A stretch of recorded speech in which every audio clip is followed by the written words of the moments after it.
ఎవరి పిల్లలైతే 14, 15 సంవత్సరాల కంటే ఎక్కువ వయసులో ఉన్నారో వారు చేతులు దించండి.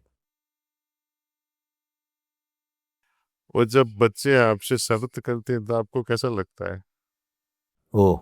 ఇప్పటికీ ఎక్కువే ఉన్నారు. పిల్లలు మీకు షరతులు విధిస్తే మీకెలా ఉంటుంది? నాకు ఈ ఫోన్ వద్దు, ఐఫోన్ కావాలి అంటారు. ఐఫోన్ కొనడానికి మీరు సిద్ధమైతే, కాదు కాదు ఐ14 కావాలి అంటారు. అప్పుడు మీకు ఎలా అనిపిస్తుంది?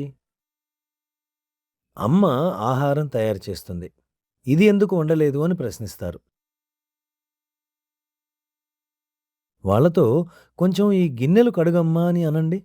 సరే, కడుగుతాను గాని నాకు ఇది కూడా కావాలి అని ముందుగానే కండిషన్ పెడతారు. तो शर्त, कंडीशंस ईश्वर के साथ हम कभी नहीं, जो हमको पसंद नहीं है उनको क्यों हम दोष दे रहे हैं? మనం ఈశ్వరునితో అలా చేస్తున్నాం. మనకు నచ్చని విషయాన్ని ఆయన చేయాలని ఎందుకు షరతులు పెడుతున్నాం? మీకు షరతులు అంటే ఇష్టం లేదు కదా! ఆయన షరతులకు ఆవల ఉన్నారు. చేయాలనిపిస్తే చెయ్యండి, లేకపోతే మానేయండి. మేం కూర్చుని ఉన్నాం, మీకు రావాలనిపిస్తే రావచ్చు, రావాలని లేకపోతే మీ ఇష్టం. ఆయన మన నుండి ముక్తిని పొందుతారు. ఎలా? మనకు స్వేచ్ఛనిచ్చి తాను స్వయంగా స్వేచ్ఛను పొందుతారు.